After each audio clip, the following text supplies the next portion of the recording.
We are climbing Jacob's ladder.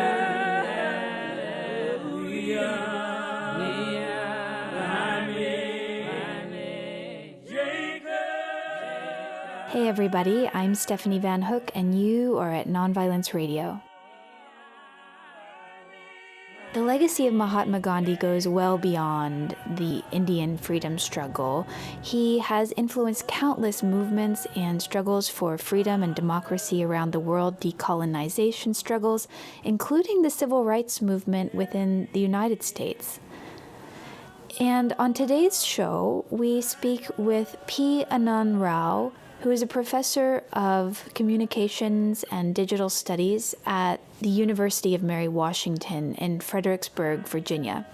I also happen to be an alum of Mary Washington.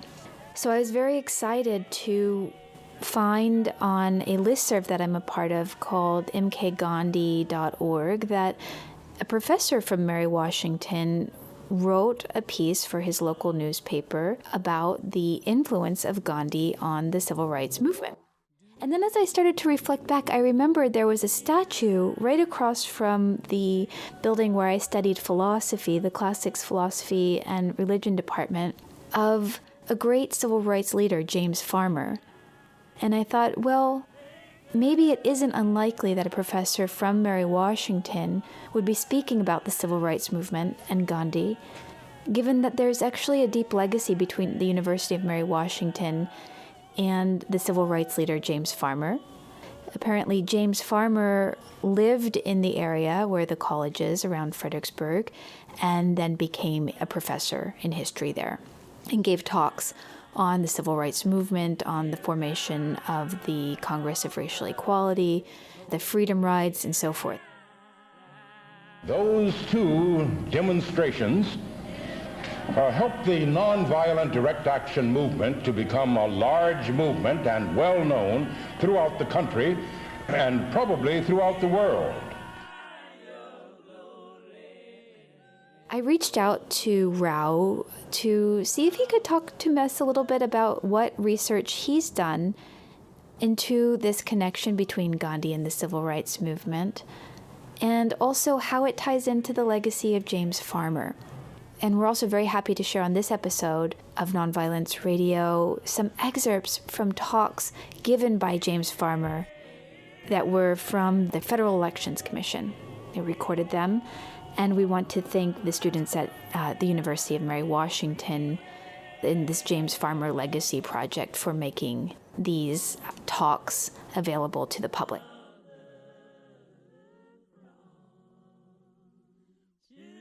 So let's turn now to P. Anand Rao.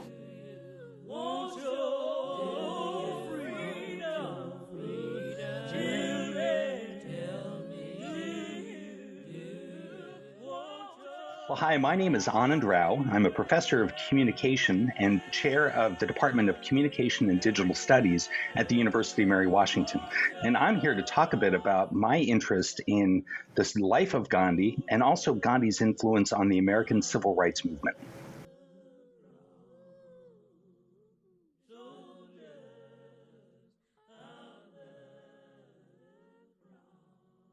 There is orderliness in the universe. There is an unalterable law governing everything and every being that exists or lives. It is not a blind law, for no blind law can govern the conduct of living beings. You know, I've long been interested in Gandhi in part because of family interest. My dad is from India, and in our visits to India, we enjoyed seeing museums and monuments to Gandhi in New Delhi, Mumbai, elsewhere in the country. There are always wonderful stories about Gandhi when you're talking to somebody from India or you're in India. I remember hearing from some of my older relatives when I was growing up who were in Mysore talking about the times that they remember Gandhi visiting Mysore in the 30s and the 40s. Quite a while ago, but some interesting stories about protests that were held and the police then arresting everyone and driving them outside of town, trying to break up the independence movement whenever they could. In my tour last year in Mysore, I met many poor villagers and I found upon inquiry that they did not know who ruled Mysore. They simply said, some god ruled it. When I started to research more about Gandhi, that led to this opportunity to give a guest presentation for the Great Lives Lecture Series at the University of Mary Washington. It's a series that's given in the spring, and it's a biography series. So I had the opportunity to give one of the presentations, and they asked me who I'd like to speak about. And I was certainly inspired by Gandhi and wanted to do some more work on researching Gandhi, Gandhi's life. And there's some facets of Gandhi's life that have always fascinated me. And for instance, his time in London as a young scholar, as well as his time in South Africa. But the other connection that was of particular interest to me was the inspiration that Gandhi and the Indian independence movement played for the American civil rights movement. And it's something that I quite honestly did not know a great deal about a number of years ago. But I certainly knew that there was an influence there between Gandhi and the work done by Dr. James Farmer. I wanted to find nonviolent alternatives to violence in the resolution of social conflict situations, especially racial conflict, because that was my big interest. That had been my life. Having grown up in the Deep South, that was what motivated me more than anything else. Well, this search, this quest for nonviolent alternatives to violence led me quite naturally to a study of Gandhi, the little brown man of India with his loincloth. I read all that I could find about Gandhi and by Gandhi.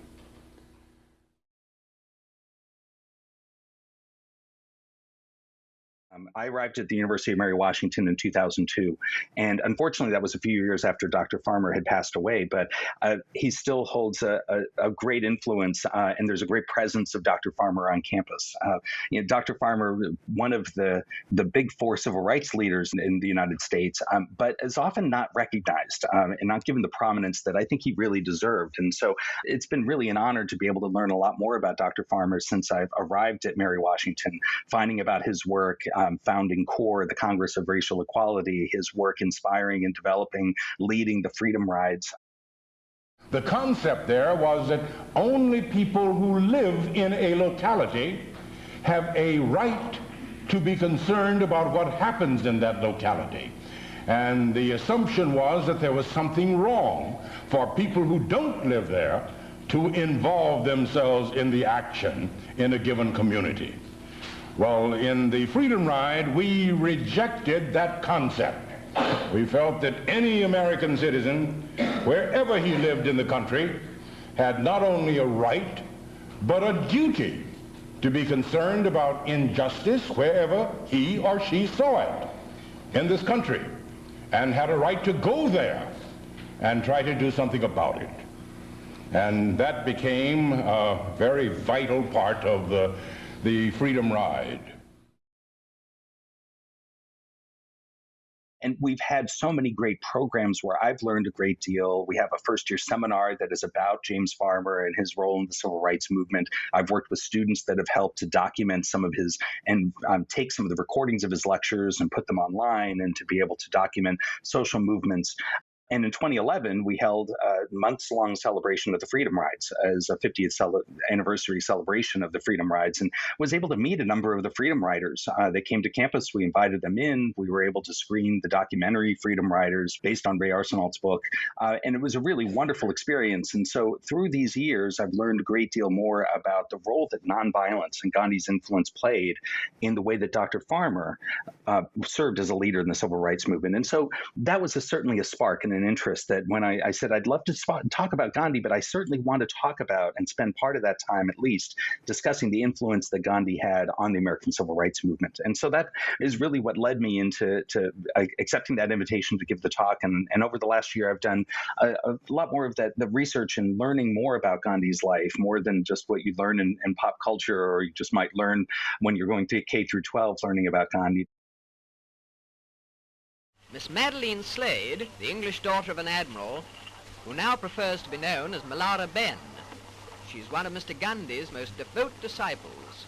and just behind her comes Mr. Gandhi, dressed as he said he would be, in just his loincloth, even in the chilly climes of Europe.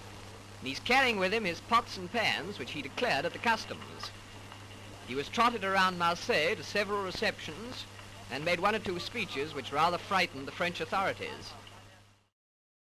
And so, as I mentioned, the time when he'd left India to study in London to become a barrister, his time in South Africa, and what really led to his role as a leader in a political movement, something that really didn't come, I think, by some accounts, didn't come naturally to him. It's not something that he initially was looking for, but that he rose to that occasion given some of the experiences that he had. And there's a lot more that I'm still delving into. And, I've tried to be fair in my representation of a lot of the research, that it still feels so superficial in terms of how much has been written about, and even just by Gandhi. One thing that I noted in the talk is that unlike some biographies that are presented and biographical lectures that are given, you have difficulty finding enough information about the subject. Certainly not the case with Gandhi. I mean, if you look at only Gandhi's writings, I think it's hundreds of thousands of pages of writing that is publicly available, and that doesn't even account for the dozens or hundreds of books written about Gandhi and the Indian independence movement and so forth. So there's certainly a lot there, and I think that I have a research agenda for me for the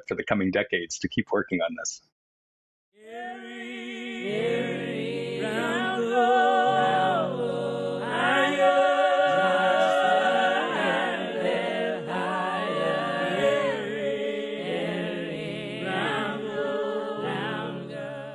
So I really wanted to understand the connection of the civil rights leader James Farmer to the University of Mary Washington College campus.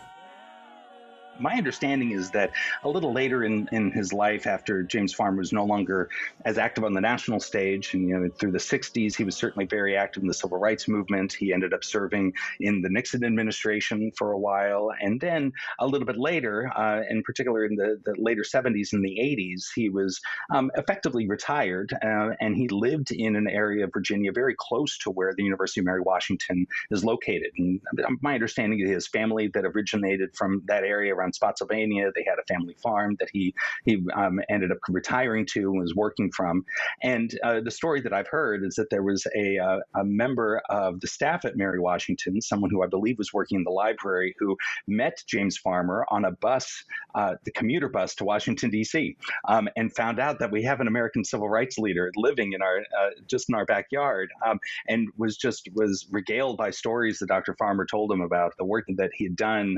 And so that quickly led to a discussion at the university about we need to invite Dr. Farmer here as a guest speaker, as a lecturer. And what developed was that Virginia was able to create a position so that Dr. Farmer was a distinguished professor of history and American studies at the University of Mary Washington. And he served in that role for the last decade or more of his life.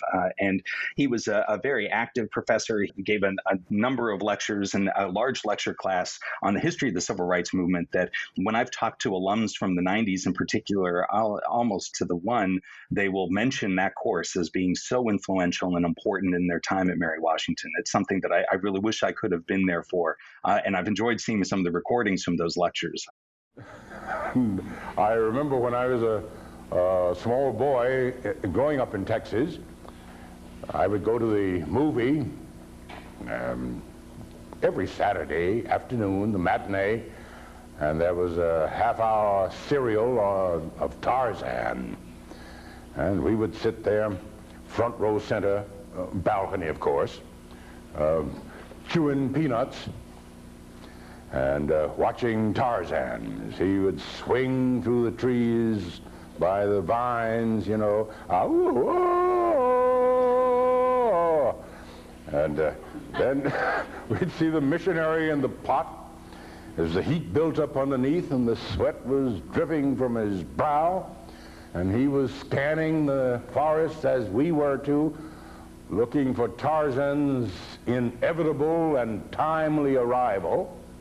And coming through the trees, they would show the Africans dancing around the pot to the tom-tom beat, you know, dum, dum, dum, dum, dum, dum, dum, dum, dum, dum. And would flash a close-up of the face of one of the Africans on the screen, all painted and fierce. Then I'd elbow my buddy and say, "Irving, That's you. Well, I don't have to tell you what Irving's reaction was. It was, no, man, that's on me. I'm no African. Don't call me an African. I'm an American. Well, Irving was rejecting Africa and, in a sense, rejecting self. And that was true of then 10, 13 million black Irvings around the country. Well, that was the image that we had of Africa. We knew nothing of an African past. That is recent knowledge. Virtually everyone took that class.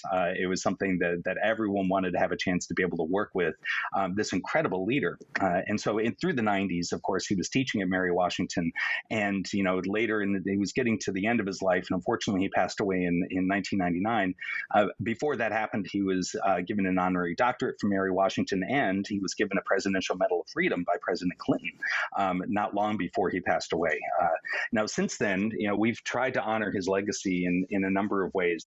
It was in 2011, we had such a wonderful time honoring his legacy and his role in inspiring and leading, at least starting the Freedom Rides. He wasn't able to continue with the whole Freedom Ride because of his father was ill in the middle of it.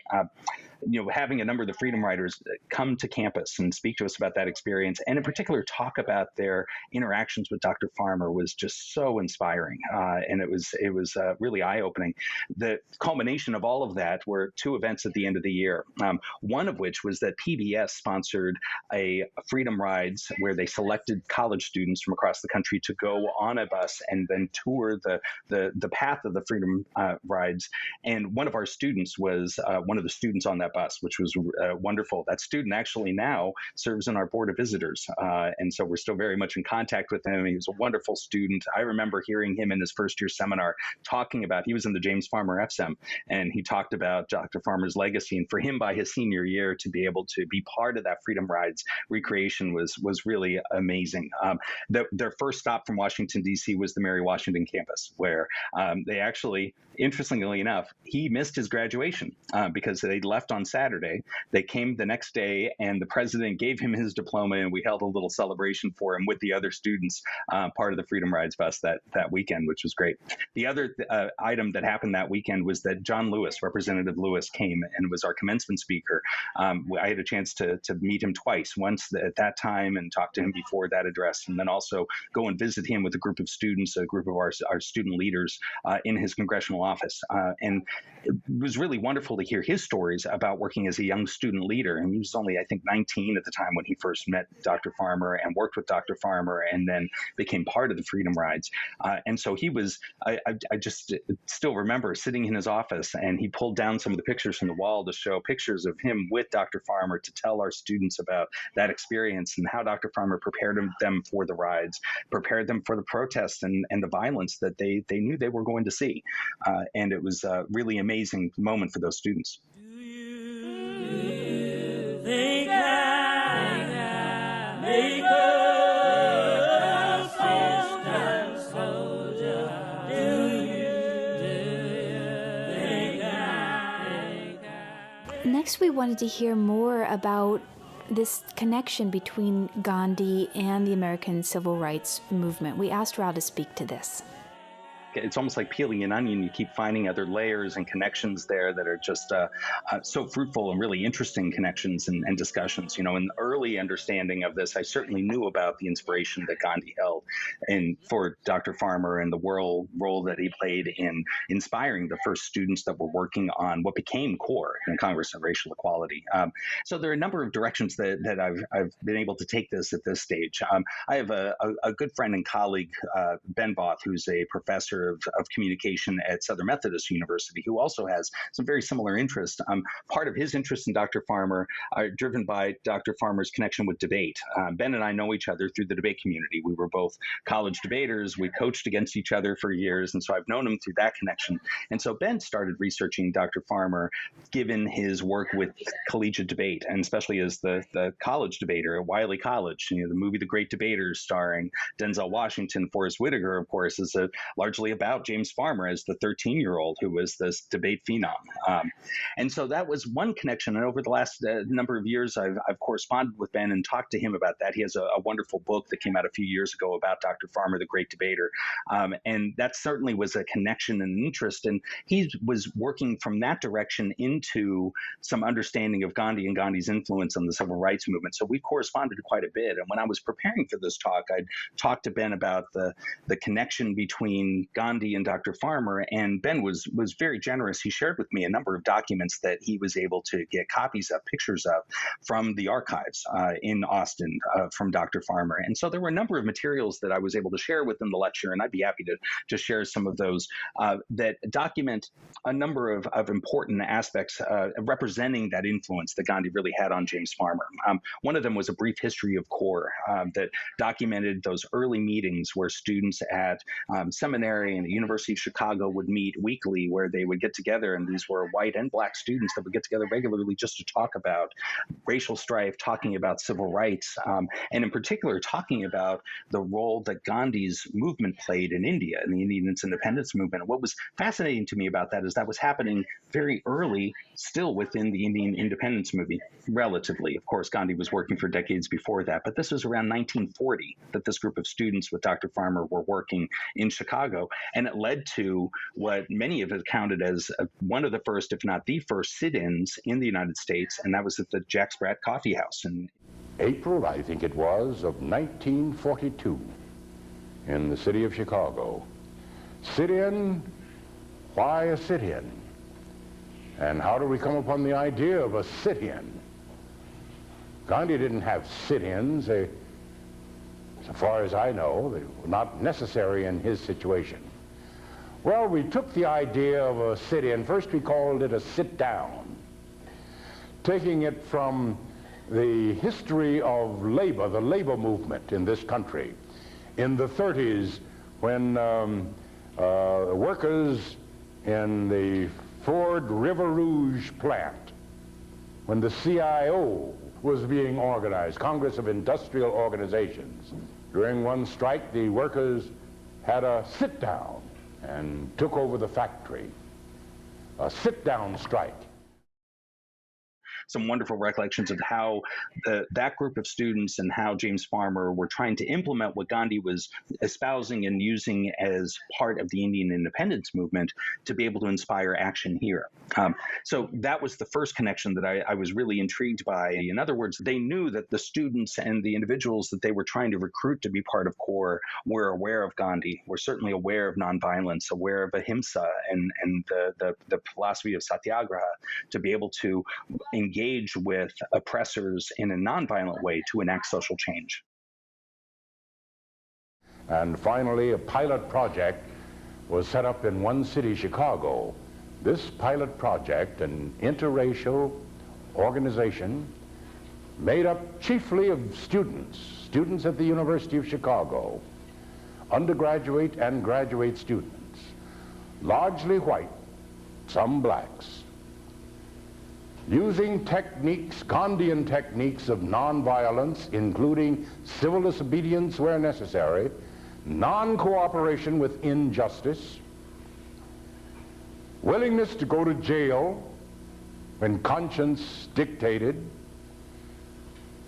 following also some of the writings of Henry David Thoreau, the American writer, who said in one of his famous essays, "Most of all, I must see to it that I do not lend myself to the evil which I condemn." And that we read over and over again and absorbed. So the first group was set up in Chicago.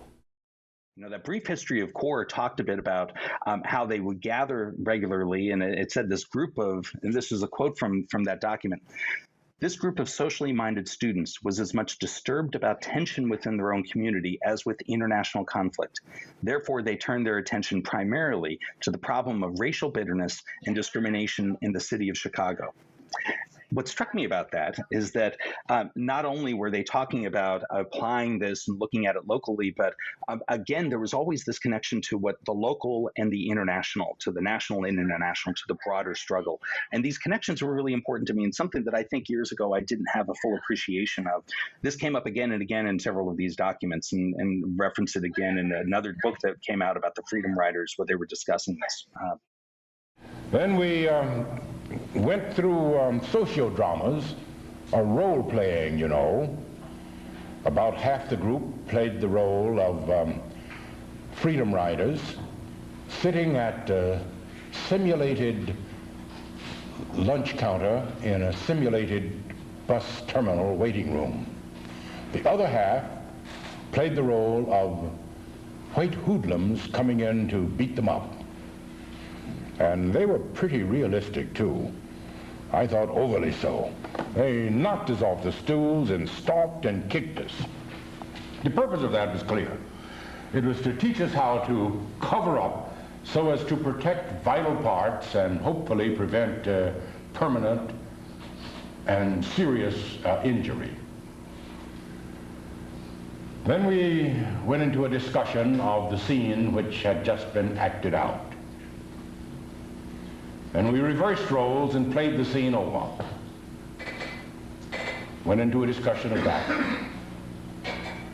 At the end of that week, I honestly felt that every member of that group, including myself, was ready for anything, including death, which was a possibility. We knew. So there was another one that was really interesting to me. There was from the archival materials, there was a form that was made available to individuals if they wanted to join CORE. And at the very top was a little drawing of Gandhi. And it said, Gandhi and CORE, to say no to injustice, to refuse to cooperate with evil, to fight for equal treatment of all people regardless of race. These are some of the reasons why the New York CORE honors Gandhi's memory. Gandhi showed the way. He pioneered the method of peaceful direct action on an organized level, and thus gave the cause of freedom and a powerful new weapon. Gandhi is dead, but his work goes on all over the world. CORE uses Gandhi's way to further racial equality in America. How did Gandhi do it in India? We knew, of course, that there were many, many differences between the Indian scene and the American scene. Just as there are today many differences between the scene in South Africa and the scene that we confronted here in the United States in the 60s. In India, the Indians were a huge majority, and the British were a tiny minority. And nonviolence was a rather basic part of the Hindu culture. And here, nonviolence is not a basic part of the national culture. Rather, violence is much more basic. There were many other differences, too. But we felt that the tactics, the techniques used by Gandhi could somehow be adapted and applied to the American scene. And that's what we set out to do. So it was really interesting to see the way that Gandhi was invoked in a lot of the recruitment material and the advertisements that they had. Boy, that's just wonderful. You know, what impresses us a lot is not just the tactics that they learned from Gandhi, but the spirit of it, which comes so, I guess, particularly alive in MLK and his speeches, that you are not going to hate the oppressor. And everything really flows from that. Another thing you were saying, Anand, that interested me a lot was about, I guess I'm thinking about Gandhi's principle or concept called Swadeshi, that you operate first in your local community, and from there it influences the world. Whereas people tend to think, oh, there's a lot of trouble in Myanmar or Belarus, I better go over there. But these students kind of intuitively seem to have grasped from him that you work first in your own local community and then it can expand. Exactly. I think that's really remarkable to me to think about, especially working with college students. We want them to be aware of broader struggles, and then also to think about how the local impacts the broader, and that they really need to be able to act in one place. It's a great way to address concerns of feeling helpless. It seems so overwhelming. The struggle is so great. There's so much that has to be done. How can I possibly impact any of that by acting locally? And so that's really an application of what Gandhi was talking about. It reminds me, there was a quote that stood out to me from this book published in 1961, Freedom Riders Speak for Themselves. And this is something that's actually available online now in PDF. Ben had shared some pictures of some pages, and then I found the full text and really enjoyed going through it. There are a number of references in there to Gandhi's influence and the way that the Freedom Riders, from their perspective, were employing some of the philosophy. There was one that stood out, and it said, this was a passage referencing a young freedom fighter. It said, quote, "I had an even closer kinship with these courageous freedom fighters. The girls I met, and especially the one I lived with in New Orleans, are very sharp and well informed on Africa, on the world situation, and in general. The woman I lived with is a Gandhian, but she's much more interested in all phases of the world than simply the sit-in movement and simply civil rights." So that direction of recognizing, acting locally, but being aware of the broader world and what else is happening is so critically important. Shine, give God your glory. Shine, give God your glory.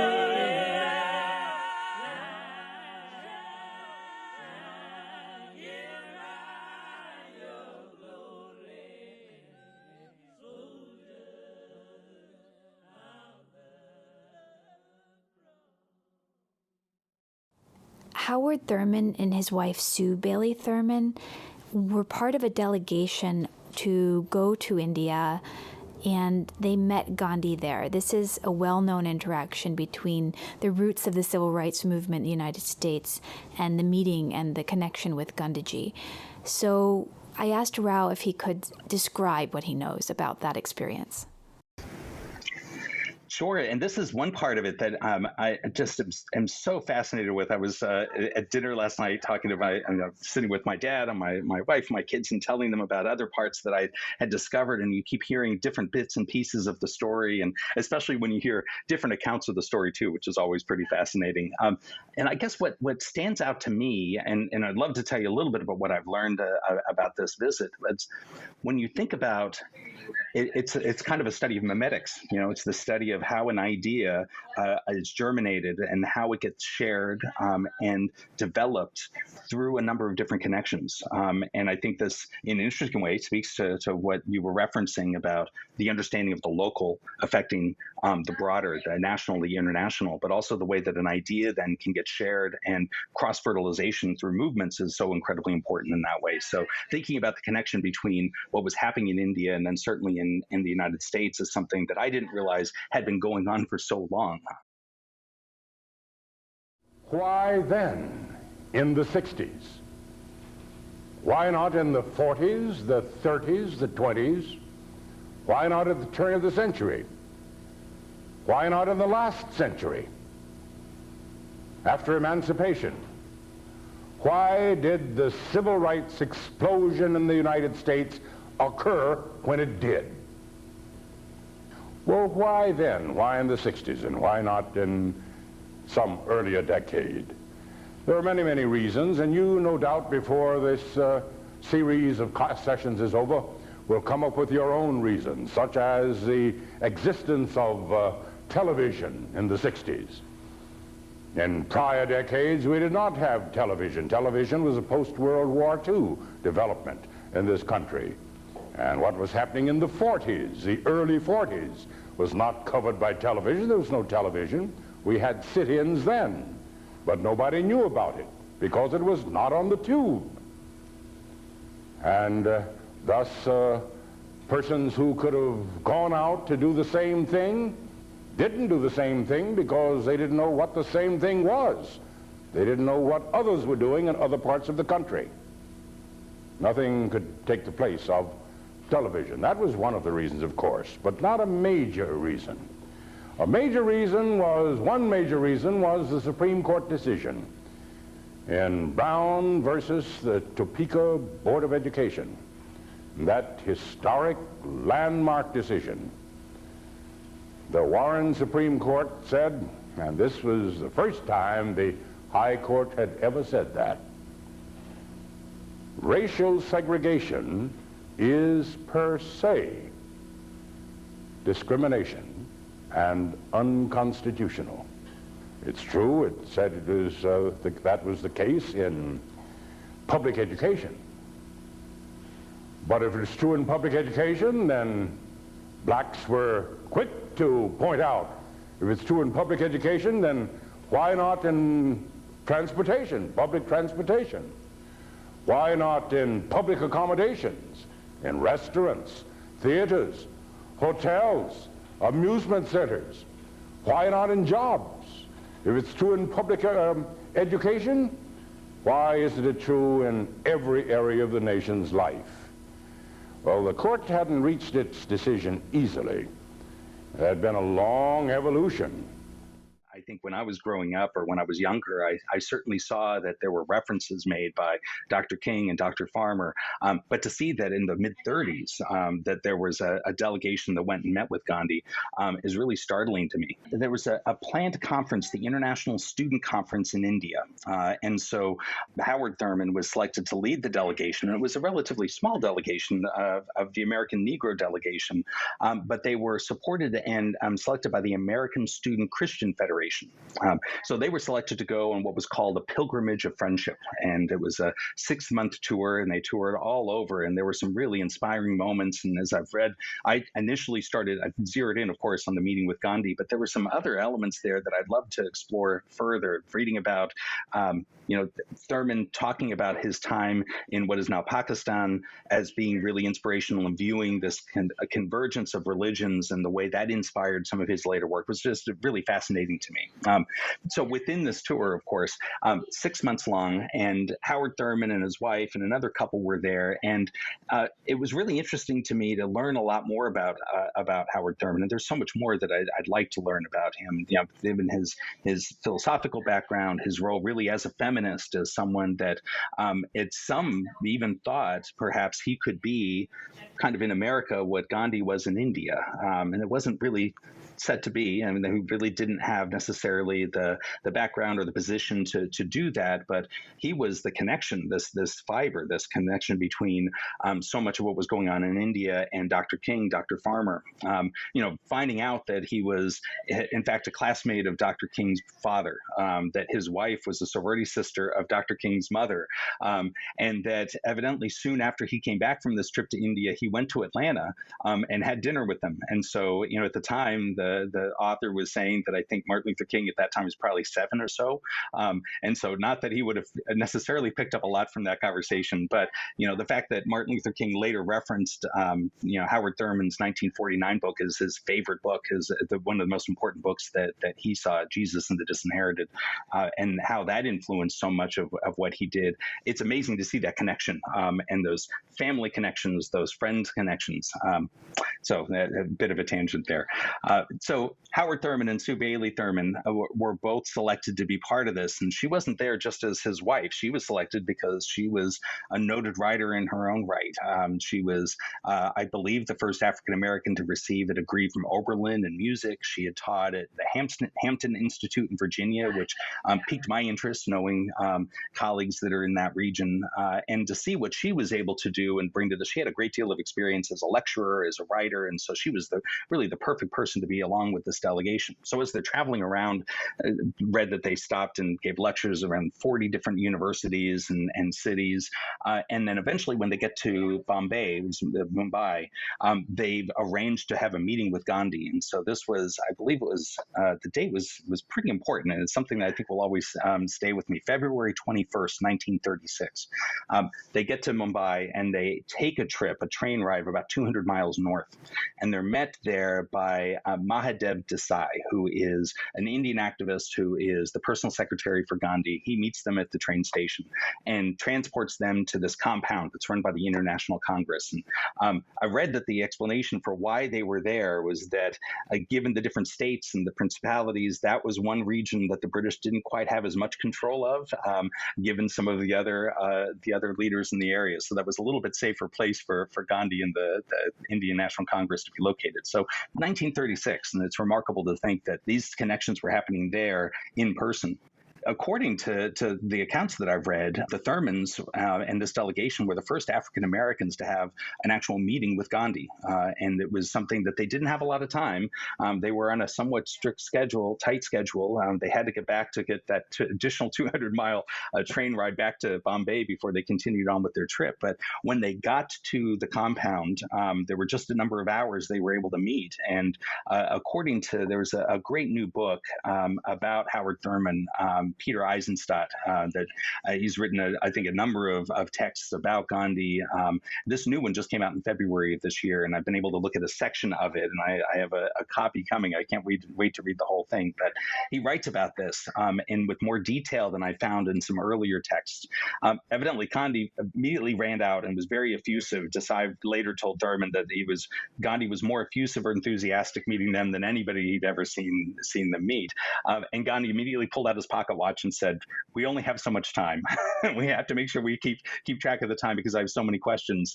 And Thurman later in his autobiography referenced this as just being somewhat overwhelmed, just peppered with these questions. And there was a quote that I found where he talked about that. He said, "Never in my life have I been a part of that kind of examination.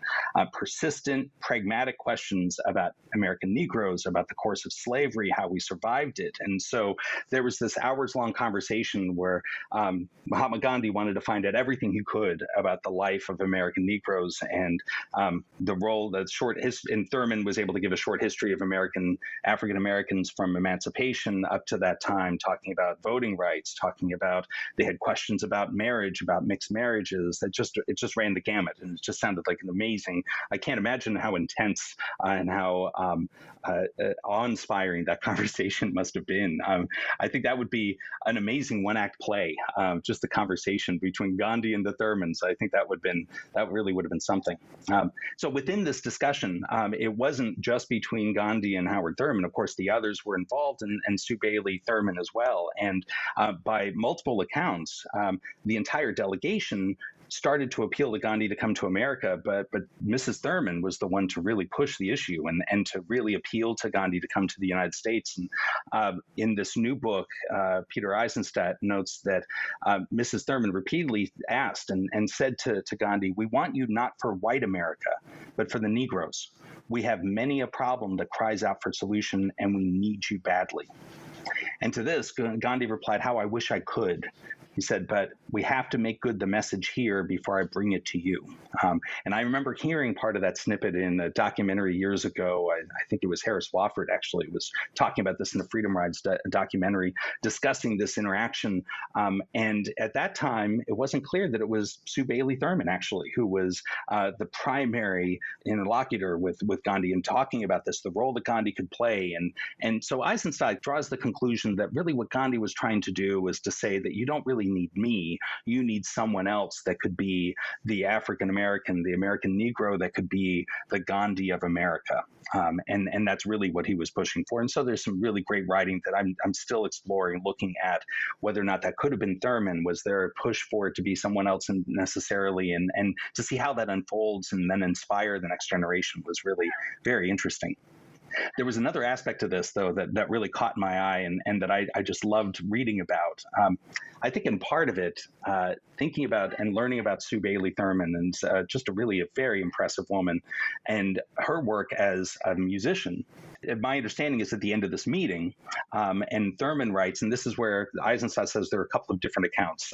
Desai says that this is something that Howard Thurman pushed for, and Thurman says that Gandhi requested it. But according to to Thurman, Gandhi said, as they were about to close the meeting, "Will you sing one of your songs for me? Will you sing, 'Were you there when they crucified my Lord?'" And there's an account that Gandhi had held the Negro spirituals in very high regard and saw them as more important than the Western hymns because of the role of the oppressed and because of the authenticity of the American Negro experience. And so Thurman says that when they started to sing the song, and Sue Bailey Thurman is the lead singer, and the other members of the delegation are doing backup vocals, and I could just envision this scene, and it must have been just amazing. Said that Gandhi and his followers that were there all bowed their heads in prayer during the song, and they followed that with one other song that, according to the book, says that it was "We Are Climbing Jacob's Ladder." We are climbing Jacob's ladder. We are climbing Jacob's ladder. We are climbing Jacob's ladder. Soldiers of the cross, every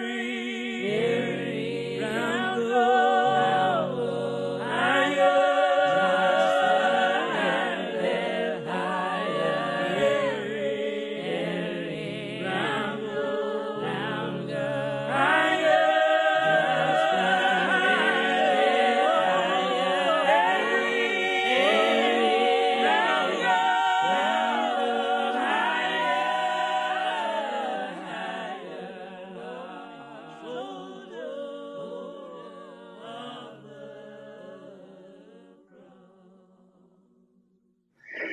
Once that was done, Eisenstadt paints this picture, and it just seems like such an amazing moment that there was this long silence. And Desai writes that at that point, Thurman said, "We're ready." He said, quote, "The Negroes were ready to accept the message of nonviolence," to Gandhi, and to say, we're going to take this message back. And that to which Gandhi replies with, which is such an important phrase that we've all seen, has been referenced time and time again. He replied, "Well, if it comes true, it may be through the Negroes that the unadulterated message of nonviolence will be delivered to the world." And that's something that I've heard time and time again, read stories about how Martin Luther King and after one of the meetings, I think it was with Bayard Rustin, when they were having an early meeting in the 50s, and at the end of a very long day, Rustin said to King, "Do you remember what Gandhi told Thurman?" And they have that phrase and the importance that the American Civil Rights Movement could bring that message to the world. There's one last thing that Eisenstadt says that I thought was really a great quote, and this is one of the reasons why I think that date is going to stick with me for a while. He said, "The Civil Rights Movement, of course, has no single starting date, and the question of when it had began has been vigorously, if inconclusively, debated. But if one had to pick a day, February 21st, 1936, the date of Gandhi's benediction to the budding revolution, is as good as any." I thought that was a pretty powerful statement. Sounds like you've really been able to geek out on this research, and that you're loving it. Yeah, I really am. Yeah, you're right. I mean, it's just amazing to me to think about these early interactions and then to view these connections. I think part of it is looking at it as an instructor. When I think about my own students, and you try to have an influence, and you think about, you hear the stories about Howard Thurman when he was teaching and having meeting with the young Martin Luther King, who was like 2021 when he met with him in Boston to talk to him about his work, or meeting with the young James Farmer and that influence. There's a clip that I use in the Great Lives lecture. It's an interview with James Farmer where Farmer talks about Thurman telling him, "Get every book you can get on Gandhi. You've got to read anything you can about Gandhi and nonviolence, because this is really the message. This is what's going to lead you." And Farmer in that interview says, "So then I was 21 at the time. I wrote a few memos. I had some ideas. We started meeting and we started working on the idea of an organization, and that organization became CORE. and to see how that idea that can spur a movement is very inspiring. Yeah, as we've seen Satyagraha in South Africa, as well as the autobiography, The Experiments, just those two books really will take you through step by step by step by step, the tactics, the thought process, when he brings in media, when he decides not to bring in media. I mean, the strategy, the whole thing it is all in there, and it is quite amazing. Keep climbing, climbing. We will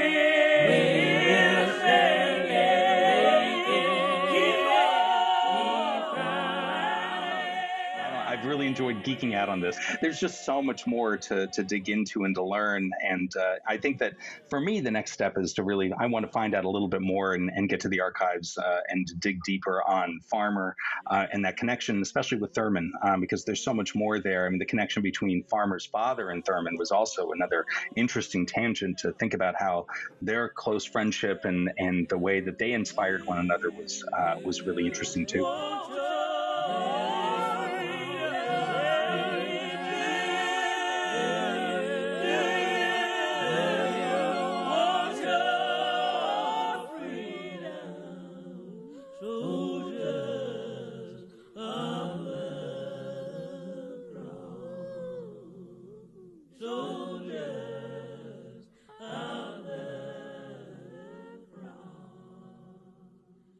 There is an indefinable, mysterious power that pervades everything. I feel it, though I do not see it. It is this unseen power which makes itself felt and yet defies all proof, because it is so unlike all that I perceive through my senses. It transcends the senses, but it is possible to reason out the existence of God to a limited extent. Even in ordinary affairs, we know that people do not know who rules or why and how he rules. And yet they know that there is a power that certainly rules. In my tour last year in Mysore, I met many poor villagers, and I found upon inquiry that they did not know who ruled Mysore. They simply said, some god ruled it.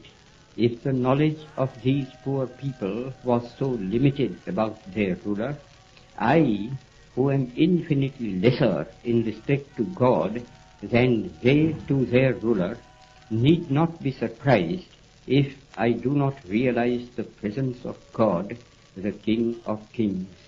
Nevertheless, I do feel, as the poor villagers felt about Mysore, that there is orderliness in the universe.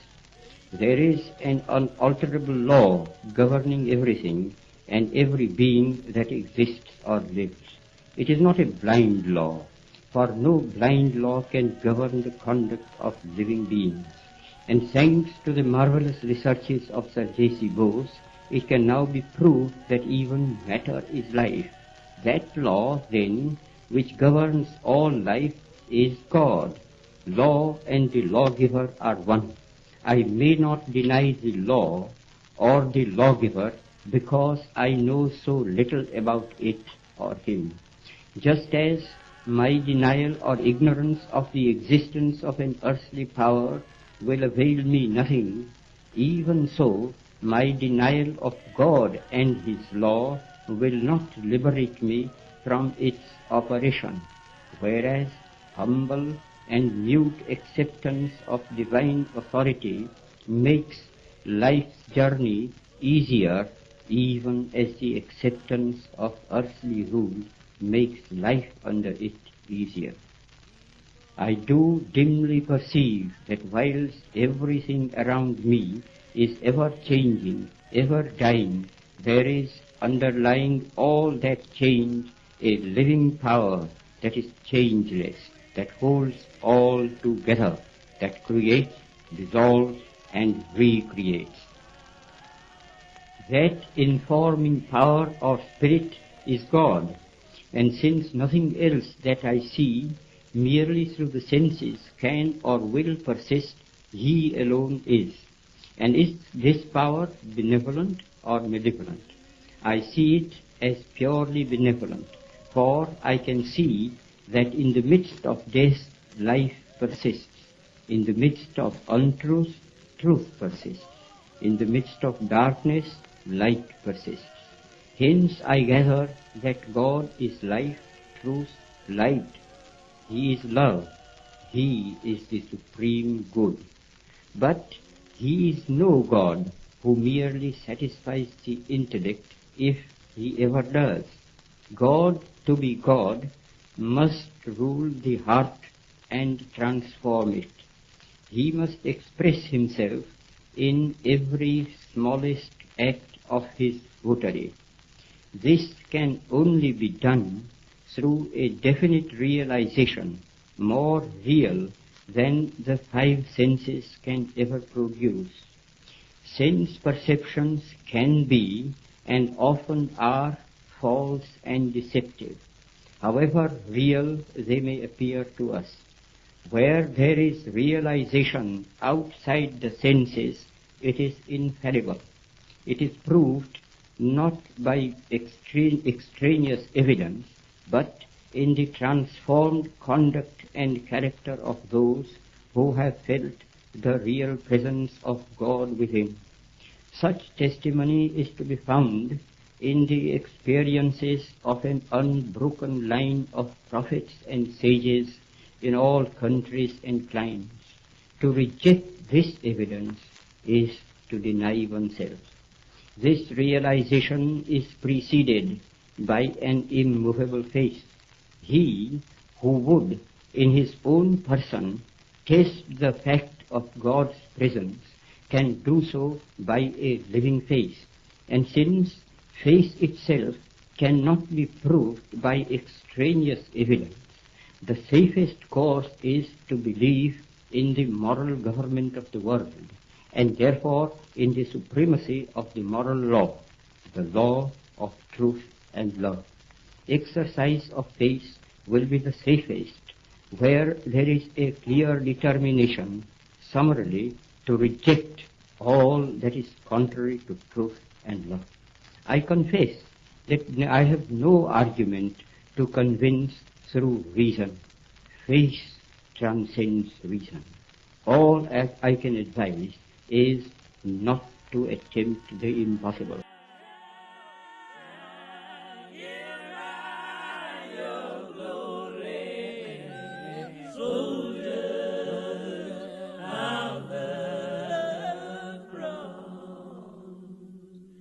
Keep on climbing. We will. You're at Nonviolence Radio. I'm Stephanie Van Hook, and you've been listening to our interview with P. Anand Rao from the University of Mary Washington about the connections of Mahatma Gandhi with the American Civil Rights Movement. You've also been listening to excerpts of talks by civil rights movement leader James Farmer about some of the beginnings and roots of the American Civil Rights Movement and Gandhi's influence on it directly. I want to give a shout out to the James Farmer Project at the University of Mary Washington, especially the students who helped put that archive together.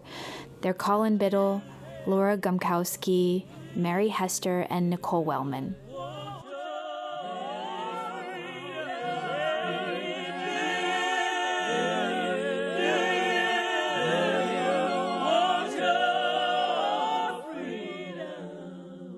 So